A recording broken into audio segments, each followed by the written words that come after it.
I know you're out there. I know that you're afraid. You're afraid of us. You're afraid of change. I don't know the future. I didn't come here to tell you how this is going to end. I came here to tell you how it's going to begin. I'm going to hang up this phone, and then I'm going to show these people what you don't want them to see. A world without rules and controls, without borders or boundaries. A world where anything is possible. Where we go from there is a choice I leave to you.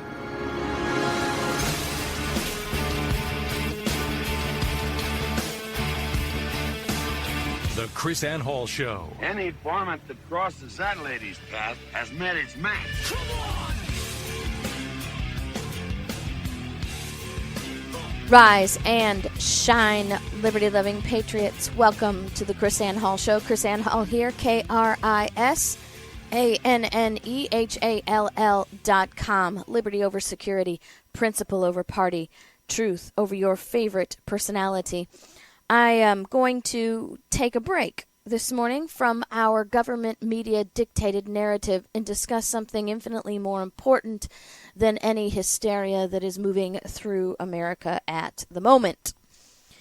I am going to talk to you about a very important issue that I believe is the single source of all our problems in America with the federal government.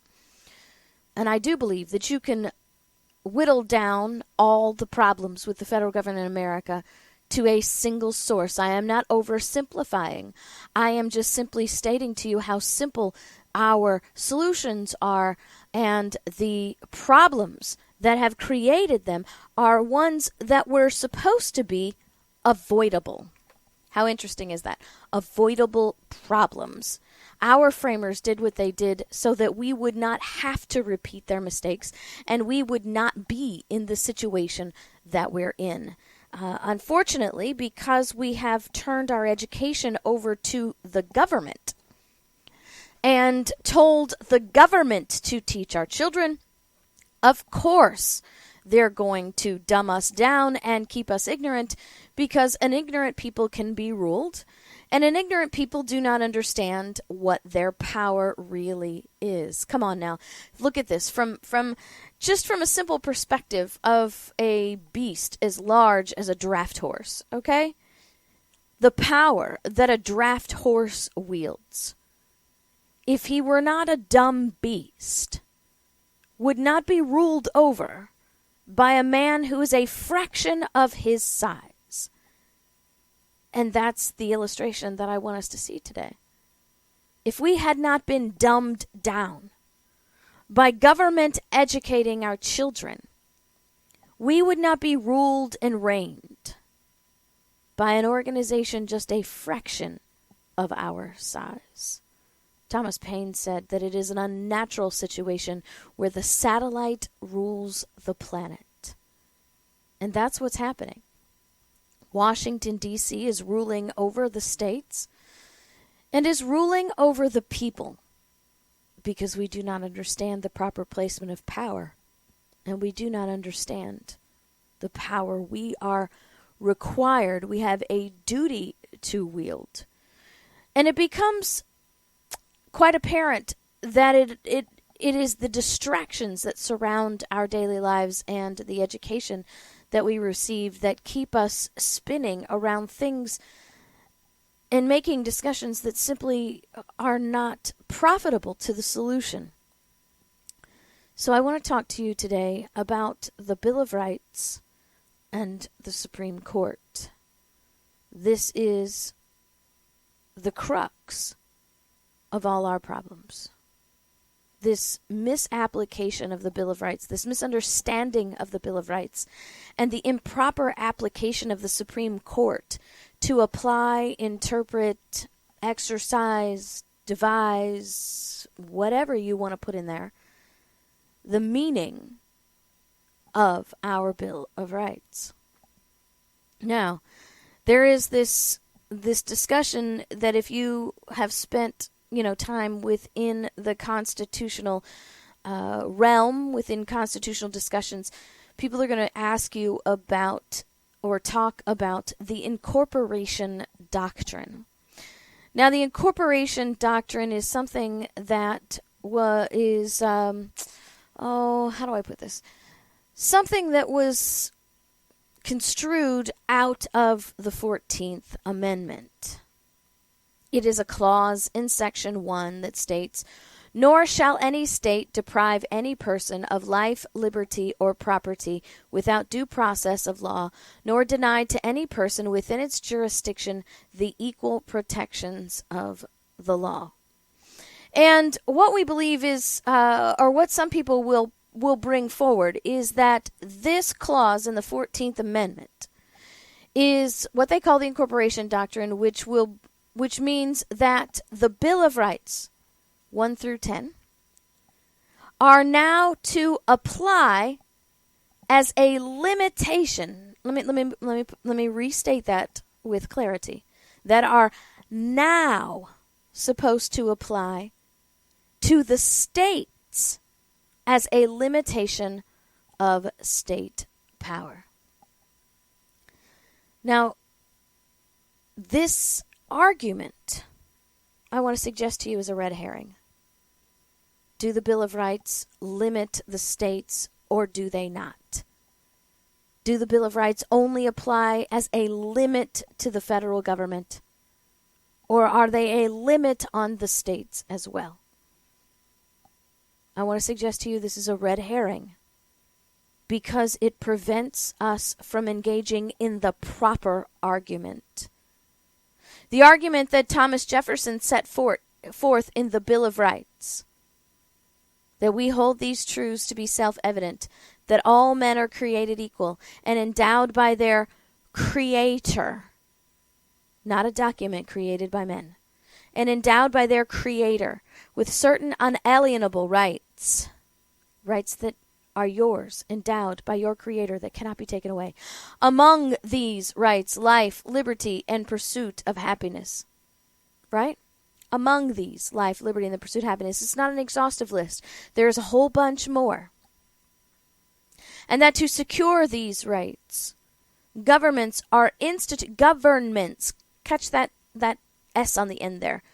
This is not a document referring just to a central government.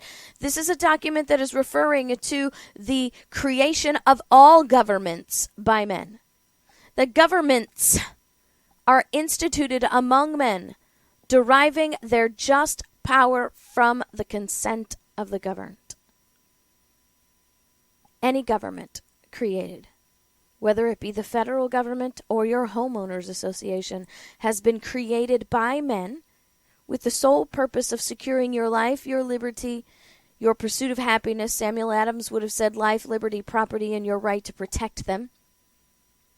The natural rights, whether that be your state or your homeowners association. And being established by the consent of men for this single purpose, to secure our rights.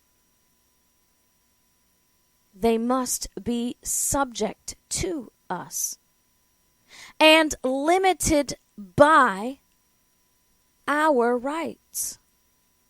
Right? Governments are instituted among men, deriving their just power from the consent of the governed.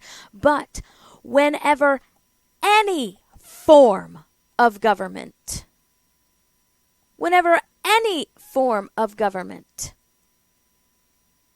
operates contrary to those means, it is the right of the people to alter or abolish it.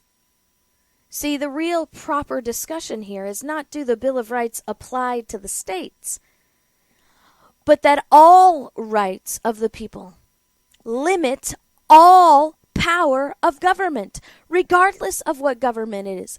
And because we have failed to teach for so long the entire purpose of the Bill of Rights, we have failed to understand why it's even there.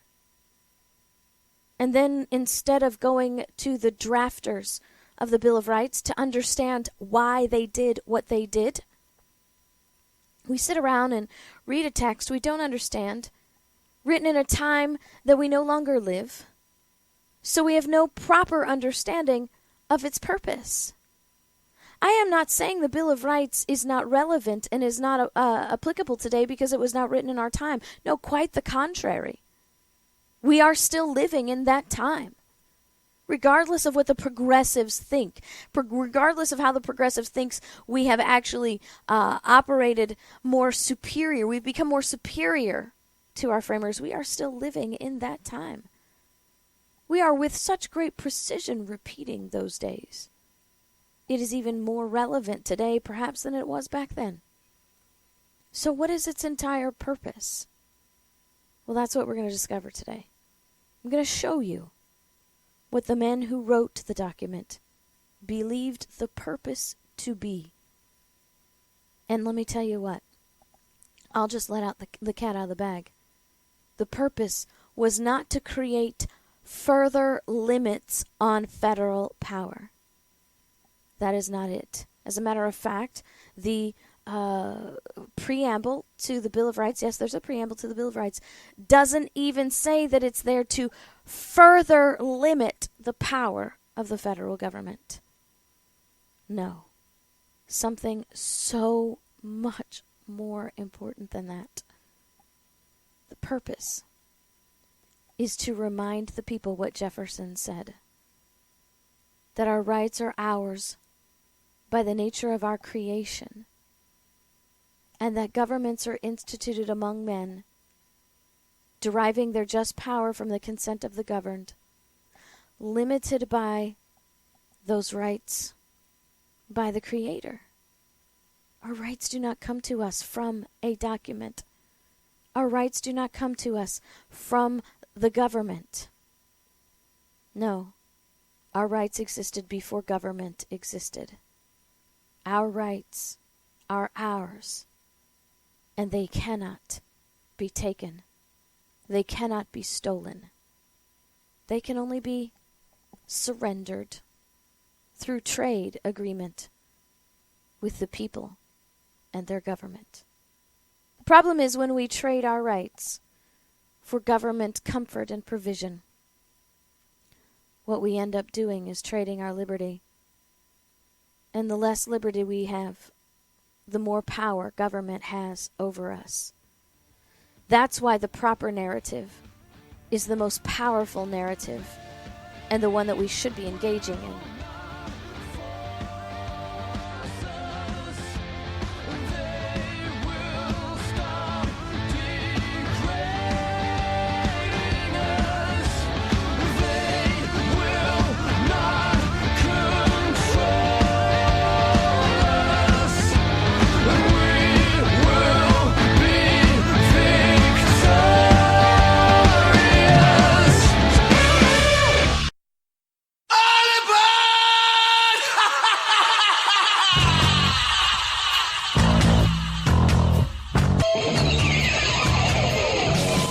KrisAnne Hall Show. She's Liberty's lobbyist.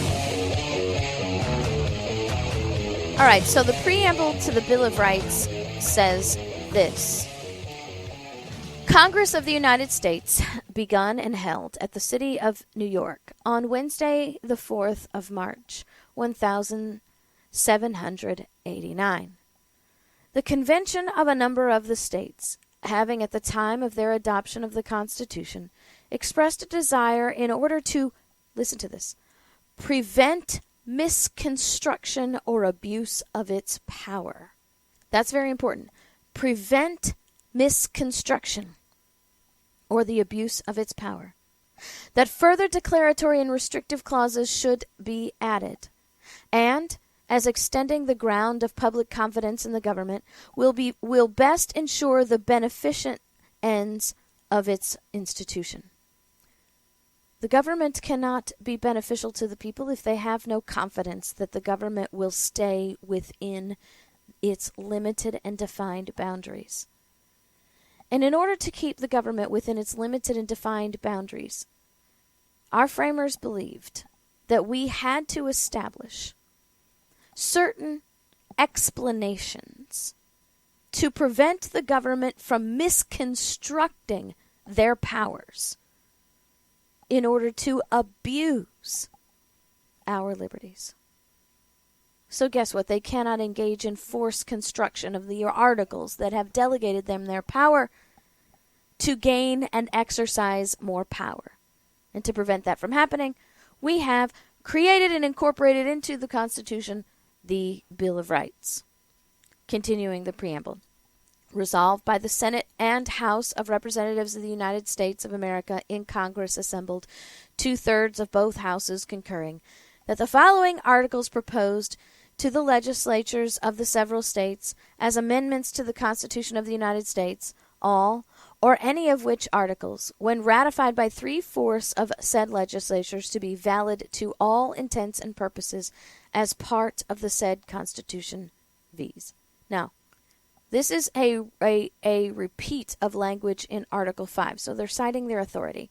We have engaged in a proper convention pursuant to Article 5, and these amendments have been ratified pursuant to and in compliance with the Constitution. Continuing now. Articles in addition to and amendment of the Constitution of the United States of America proposed by Congress and ratified by the legislature of the several states pursuant to the 5th article of the original Constitution. Now, I want you to see what is happening here. Because they didn't just meet up and simply draft these amendments and say, okay, this is a great idea, let's go with it. As a matter of fact, there was a huge debate over whether we needed the Bill of Rights or not. Not to say that we didn't need a Bill of Rights because we trusted the government. Or to say we needed a Bill of Rights because we didn't get it right the first time, so we had to go back and fix our mistakes and limit the federal government even more. No, that's not what they were saying. And I want you to hear it from them instead. Now, there is this idea, this crazy idea that we can totally disregard one side of the argument in favor of or opposed to certain parts of the Constitution because that side was somehow engaged in a conspiracy with an ulterior motive to create a large federal government.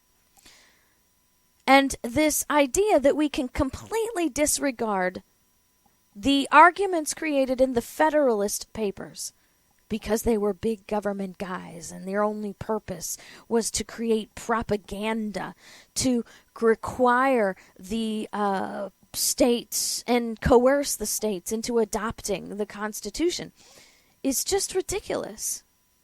You cannot turn off half the argument because then you only have half the conversation.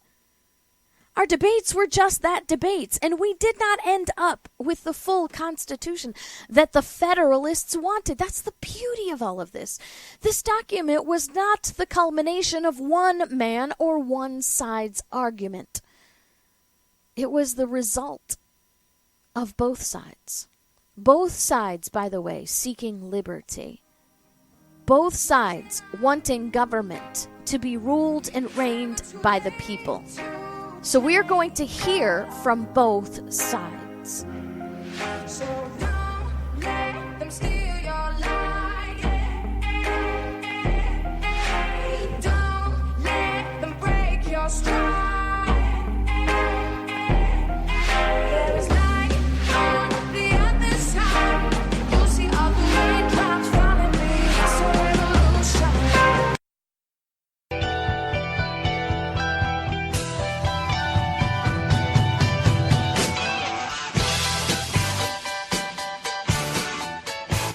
The KrisAnne Hall Show. She's Liberty's lobbyist. So we are going to hear from both sides in order to have a proper understanding of why we have the Bill of Rights. As a matter of fact, both sides created the Bill of Rights.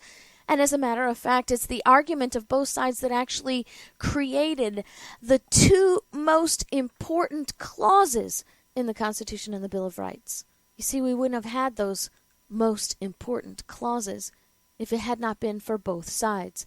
So we are going to start with the oh great forbidden Federalist side, because the Federalist side is arguing that we should not have a Bill of Rights. Not because we don't need one. Oh, I'm sorry. Let me say that right. Not because they want an overpowering federal government, but the argument is that we don't need a Bill of Rights.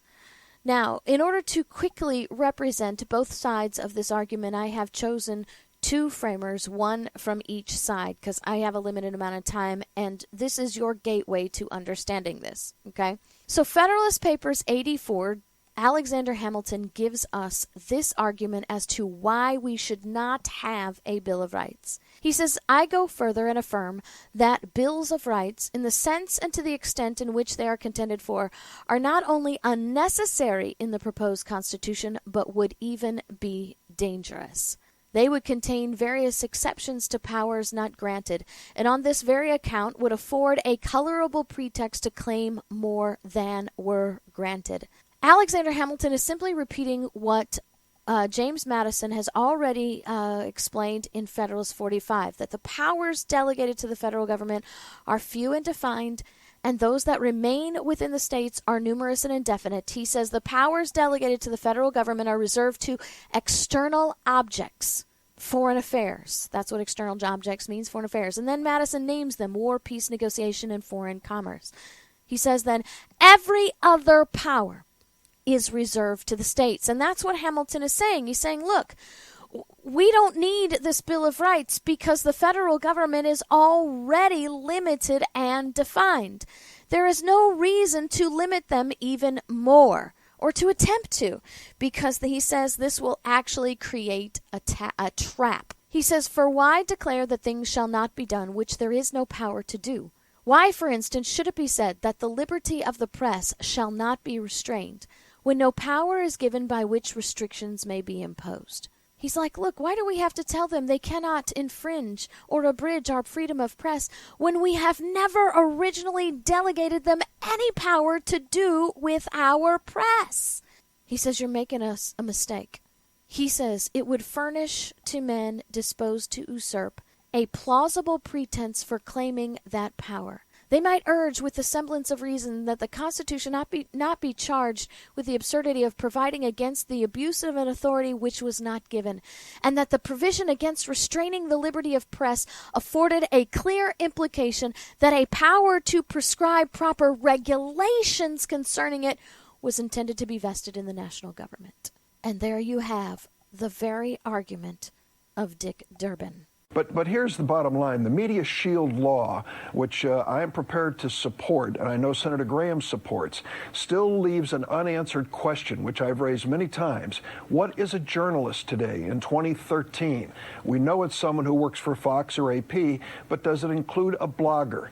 Does it include someone who's tweeting? Are these people journalists and entitled to constitutional protection? We need to ask 21st century questions about a provision in our Constitution that was written over 200 years ago. Gentlemen. And there you have Alexander Hamilton's argument against incorporating the Bill of Rights, brought to life through the mouth of Dick Durbin. Hamilton says, on the subject of the liberty of the press, as much as has been said, I cannot forbear adding a remark or two. In the first place, I observe that there is not a syllable concerning it in the Constitution of this state, and in the next, I contend that whatever has been said about it in any other state amounts to nothing, which signifies a declaration that, quote, the liberty of the press shall be inviolably preserved.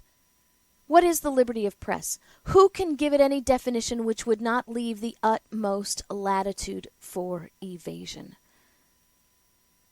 Are you listening? It's not there. So it's not a power that they can exercise over. And he says the most important thing. Listen to this.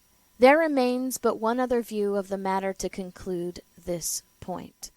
The truth is, after all the declamations we have heard, that the Constitution is itself, in every rational sense and to every useful purpose, a Bill of Rights.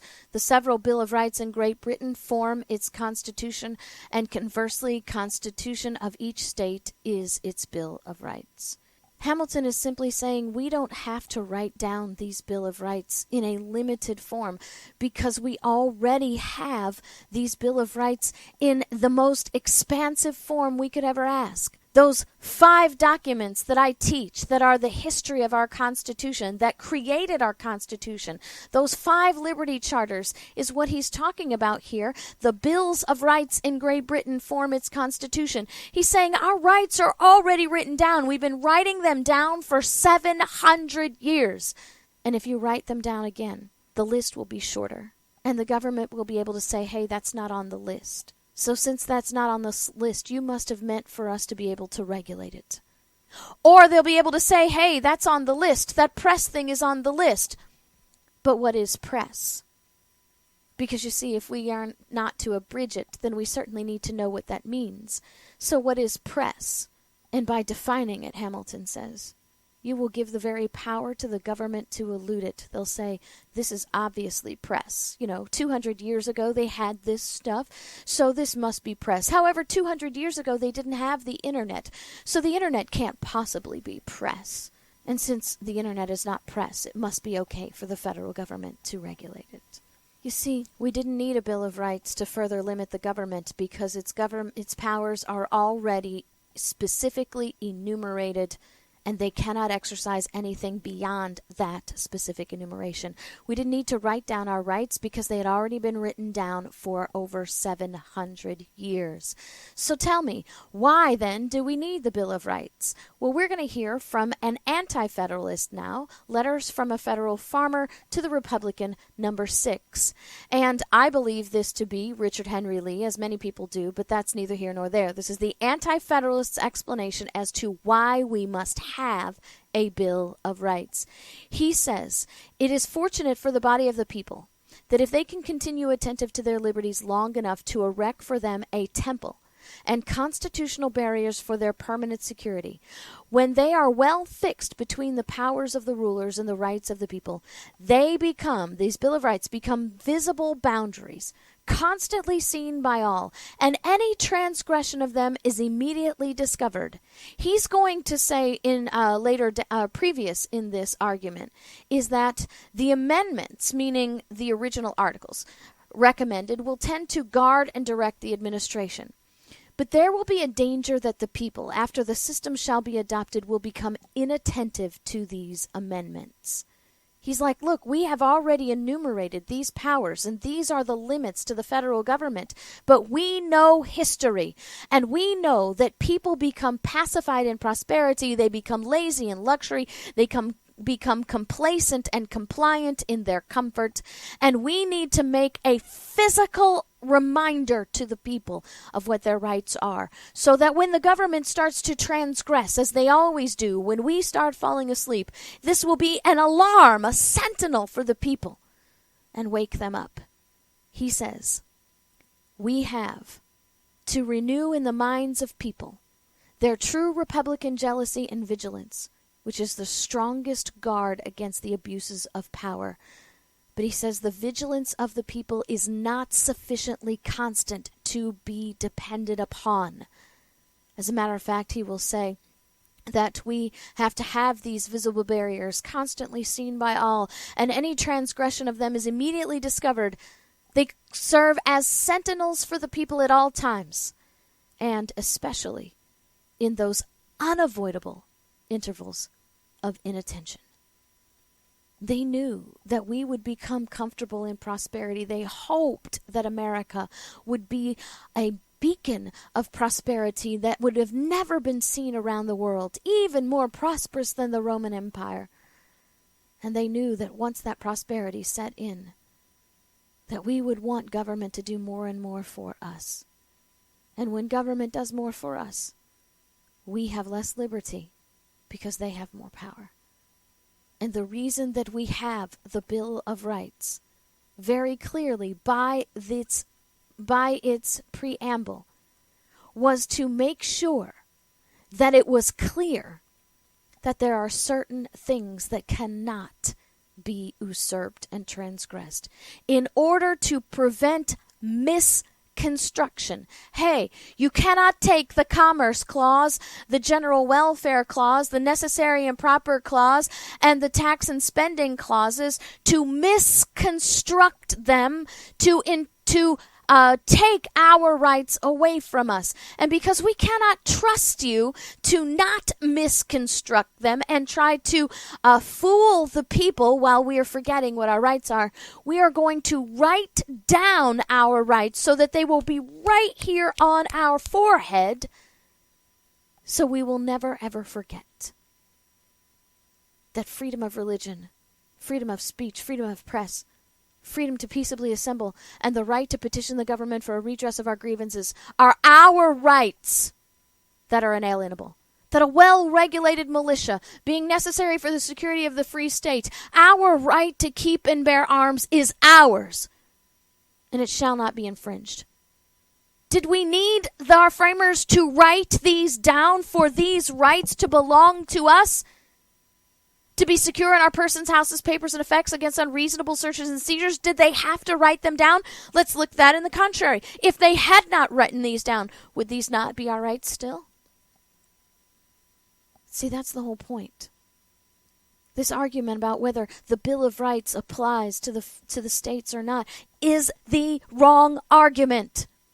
The argument should be, these are our rights, and they've always been our rights, regardless of whether they've ever been written down or not, and any form of government that transgresses these rights should be altered or abolished, whether it be the state, local, or federal. Hate me if you won't, or love me if you can. If the truth is what you want, then you found your man. I ain't backing down, I ain't backing up. If you think like I think, then crank it on up. I won't back up, I don't back down. I've been raised up to stand my ground. Take my job, but not my guns. Tax my check till I ain't got none, except for the good Lord up above. I answer to no one.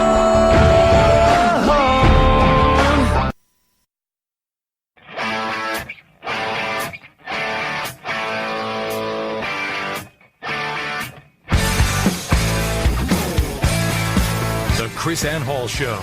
She's Liberty's lobbyist.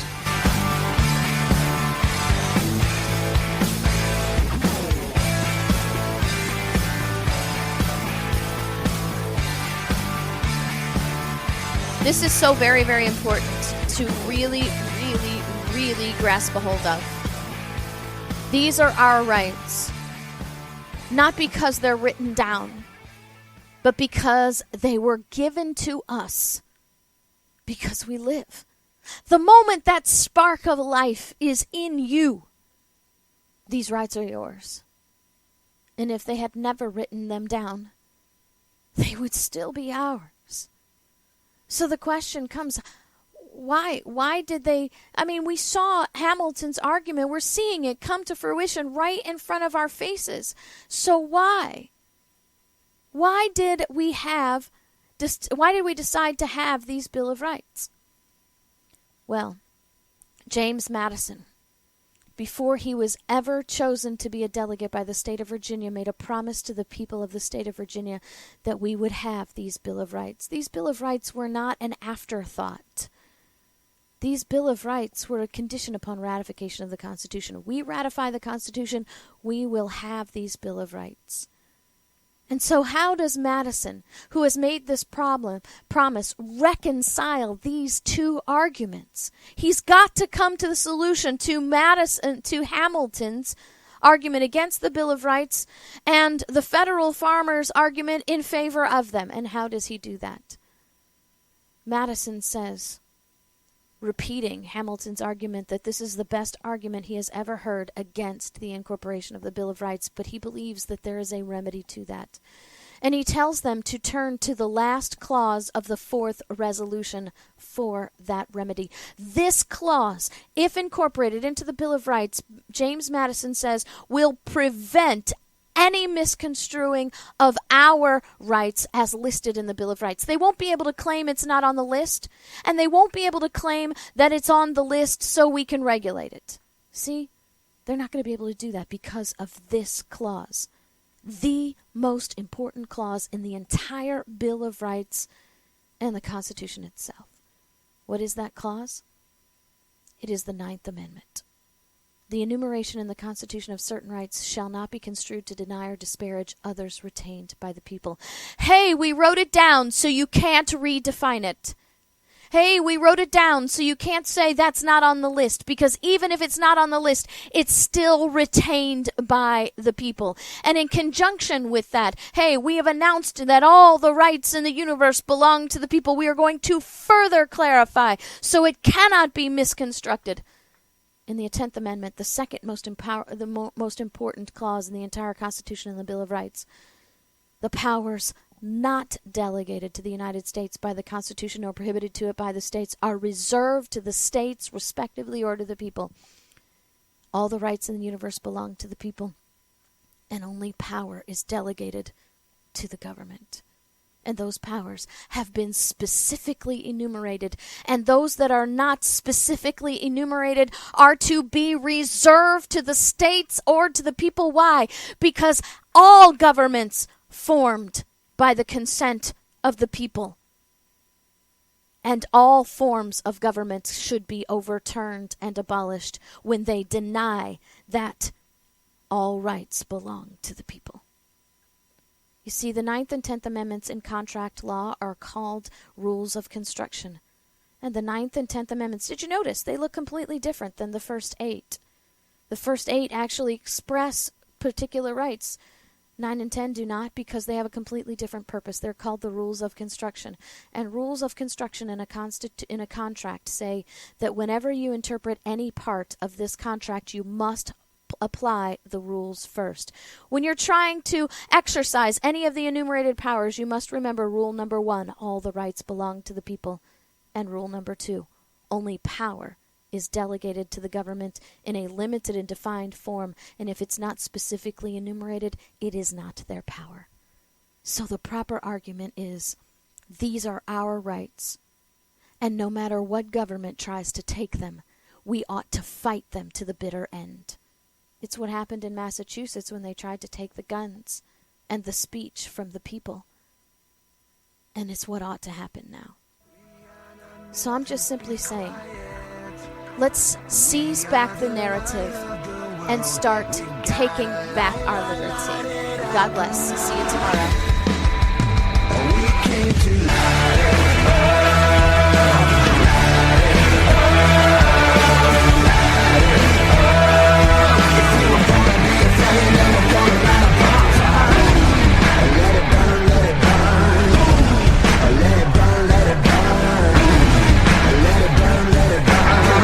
Something down if you get in our way.